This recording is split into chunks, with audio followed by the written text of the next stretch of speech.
thermography is a non-invasive test. It's digital thermal imaging, and what it does is it picks up heat in the body, inflammation. So we know a lot of disease comes from inflammation. It's basically what I just told you there. It can detect suspicious patterns. So things like autoimmune disease, food sensitivities, even cancers, sinus infections, migraines. A lot of these are inflammatory, and a lot of people, you know, you go for a CAT scan or an MRI or an ultrasound, and those are really studies of anatomy. So they're going to tell you the bone structure, they're going to tell you what the shape of the organs are, they're going to tell you if there's something going on in the organs. Thermography is more of a test of physiology. So if you have, let's say, inflammation in the carotid arteries, we're going to pick that up way before it would show up in an ultrasound as a plaque. So what it does is it teaches us to look for the patterns that may lead to disease so that we can do something about it. So it's a great tool for a preventative medicine practice because we don't want to wait for the disease to happen. We want to identify the risk factors and then do something to prevent it. As you can see here, you can do it for migraine headaches, you can do it for sinuses, back pain. They use it in horse medicine a lot to look in the horses and see, because the horses can't tell you where it hurts, but you can tell they're in pain. We can use it for multiple sclerosis, vasculitis.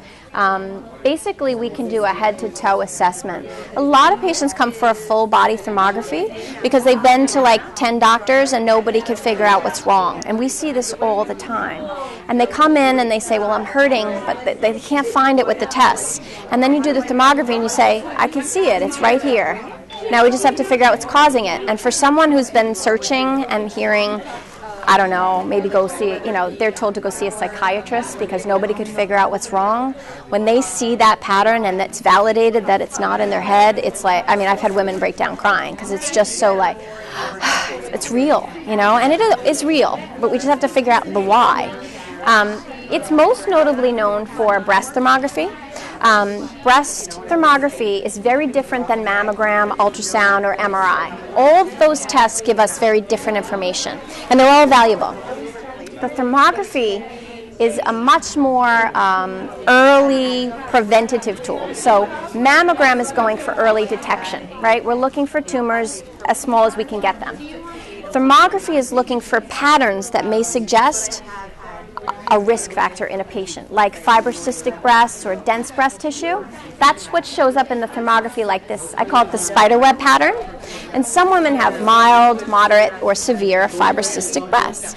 And what we're doing is we're looking for that pattern, and then we're suggesting things that may reduce their risk. So we know that things, you know, studies have shown vitamin D deficiency can increase likelihood for breast cancer. Iodine deficiency can increase likelihood for breast cancer. Inflammation. So those are the things that we suggest as our protocol, and we touch on that in the newsletter a little bit that we gave you guys. But the most amazing thing for a woman is to come in, and maybe they have a family history of breast cancer, so they're already very concerned about it, to see a pattern that might be suggestive of a risk, and to come back 3 months later after doing these simple things like taking vitamin D and taking iodine and seeing the change that they have already made in their breast. And usually it's actually visible on their own exam. They'll come in and say, my breasts are so much softer. And it only took 3 months. And what I love about it is that instead of just being afraid, now they feel a little bit empowered. Like, wow, I could do something that made a change in my physiology in that short period of time. And then it just becomes like, what else can I do, you know? And they want to do nutrition, and they want to do, you know, all of these things, protecting themselves from toxins, and all of the things that are just going to take that and they can run with it. And it's very empowering for women to have this experience, really for anybody to have this experience where they could see the before and after effects of what they did in their body. You know, we don't fix people, we just help them find the tools to heal. And that's a very powerful message that people get about themselves, that that's possible.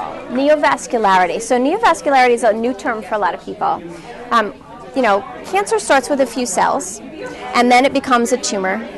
And that's when we can pick it up on mammogram.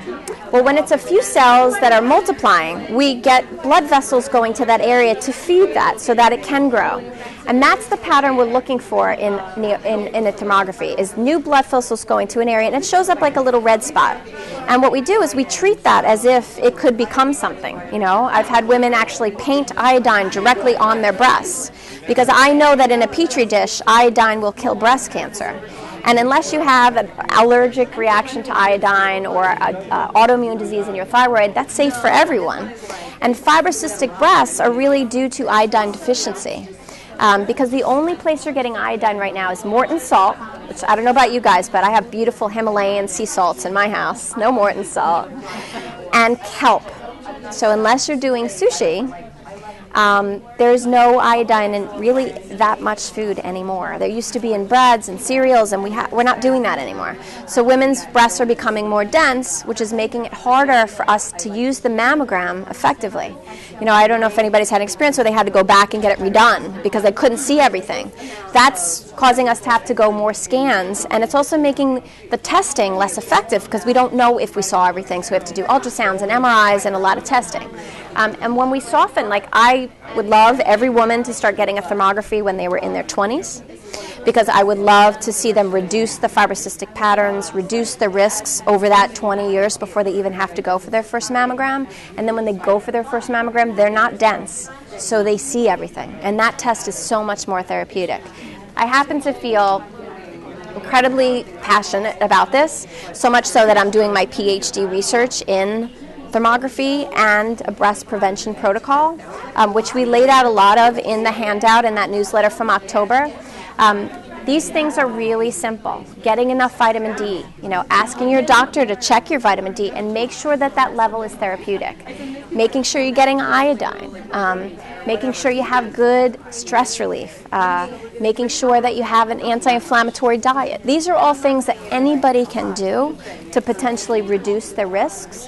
And I think it's really important, like every mom wants to know this when their kids are little, so that we can share this with our children as they age. So everybody knows about the BRCA gene, but there are other genes that can lead to risk factors for different cancers.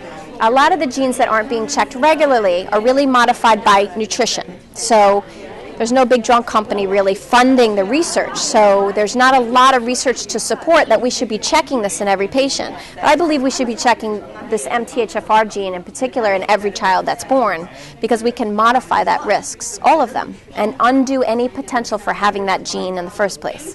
And then what we do is we put women on a prevention protocol, which includes the things I talked about, the vitamin D, the iodine. We use frankincense oil as an anti-inflammatory, which the girls will show you when you go over to the next booth. And I just put it on my hands. I put it on every morning, and that's part of my makeup. You know, I put on my lipstick, I put on my frankincense. And what it does is it decreases inflammation in the breasts.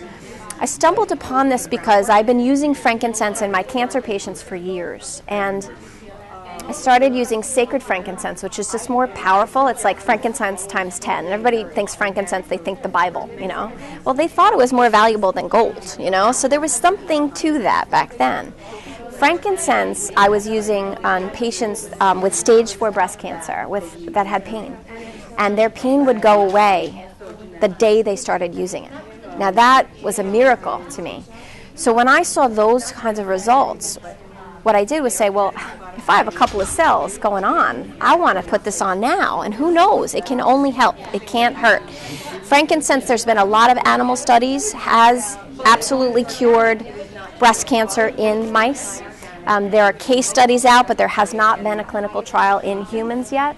But the reports that are coming out from the doctors around the world that are using this in their practice is really quite amazing. And I hope that they get the funding for a big study to really research this, because it's so easy to do. So that's exciting. As we talked about, the breast prevention protocol that I feature is education on diet, exercise, education on prevention of exposure and detoxification of environmental toxins. So they did a study where they actually took biopsies from breast cancer, and they found that 85% of those tumors had parabens in the tumor. So parabens is the chemical that is in sunscreen and some body lotions. It's in a lot of different skincare products. And all we need to do is avoid it, okay? And when you detox, you actually unload these chemicals from your body. So even if you're worried, oh my gosh, I was using it all my life until now, that doesn't really matter. If you start to detoxify your body, you're going to unload all the chemicals that you've ever been exposed to.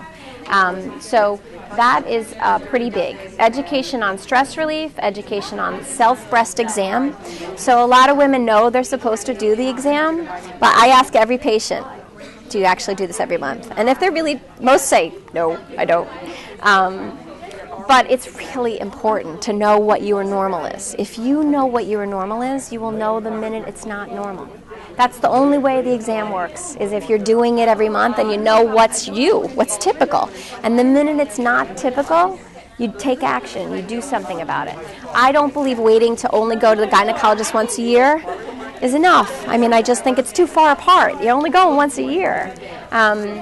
The MTHFR gene mutation, which is a blood test that can be done by your doctor, iodine, vitamin D, and the frankincense oil. So that's pretty much our protocol that we put every patient on when they come for breast thermography. And every woman who comes through the doors, we recommend this as a prevention protocol. The only person who has to be concerned about anything on this is the iodine. If you're allergic, which you would know if you have an allergy to shellfish or you had a problem with contrast dye, or if you have autoimmune Hashimoto's, right? Then it doesn't mean you can't do iodine, but you have to be careful and you have to be monitored, and you're better off using something called molecular iodine, which has a much safer profile. So I always put that out there because you never know who has it. So who would like to try the thermography? What you're going to get for the week. And then every week, just Friday.